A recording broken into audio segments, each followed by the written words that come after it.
Les sucres, il y a plusieurs types de sucres. Vous avez le sucre en poudre, le blanc, c'est le saccharose. Et le saccharose, c'est une association de glucose et de fructose. C'est deux, on appelle ça un disaccharide. Voilà. Et puis vous avez un monosaccharide qui est le fructose, qui est le sucre des fruits. Le problème, c'est que le glucose, qui est en fait ce qui va vous permettre de faire l'énergie. On dit souvent le glucose, c'est le carburant de l'organisme. C'est pas tout à fait ça.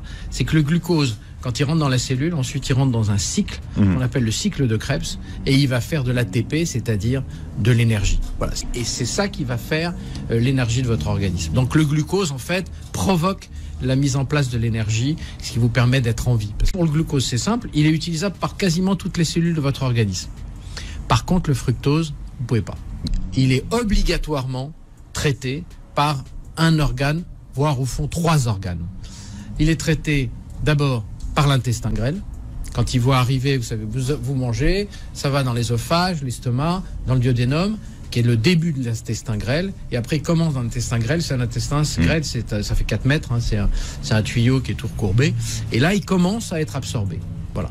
Mais les capacités d'absorption et de transformation du fructose en glucose, parce que vous avez bien compris, pour utiliser les sucres que vous mangez, il faut les transformer en glucose. Donc le fructose, pour le transformer en glucose, l'intestin commence, mais très vite il est débordé. Et donc après c'est le foie. C'est le foie, lui, qui va le traiter. Et qui le gère. problème, c'est que quand le foie voit du fructose arriver, ça lui demande beaucoup de travail. Et il va faire beaucoup d'enzymes pour le transformer en glucose. Et quand il fait ça, il est très occupé. Et souvent, pour organiser son travail, il va stocker une partie sous forme de gras.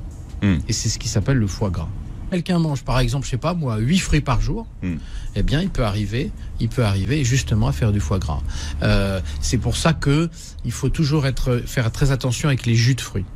Parce que quand vous prenez une orange, vous pelez l'orange, vous ouvrez les quartiers, vous enlevez un petit peu la peau qui reste. Tout ce qui dépasse. Voilà, vous allez manger, vous allez mettre 2-3 minutes à la manger, vous allez mâcher. Le jus va aller dans l'estomac. L'acidité de l'estomac va commencer à travailler les fibres, va les découper, puis ça rentre dans l'intestin. Et à ce moment-là, on utilise le fruit. Quand vous avalez un jus de fruit, un jus d'orange, c'est 4 oranges. Ouais. Bon, est-ce que vous allez manger 3 oranges au petit déjeuner? Ça m'étonnerait. Parce qu'il vous faudrait 3 fois 3 minutes, ça fait 9 minutes déjà rien que pour manger vos oranges. Et en plus, à mon avis, après la première orange, vous n'aurez plus envie de manger. Même si... Donc, qu'est-ce qui se passe? Le grêle, l'intestin grêle commence à s'occuper du fructose qui vient d'arriver, mais c'est surtout le foie qui va tout prendre. Dans le jus de fruits, vous avez autant de fructose que si vous mangiez 2 ou 3 oranges.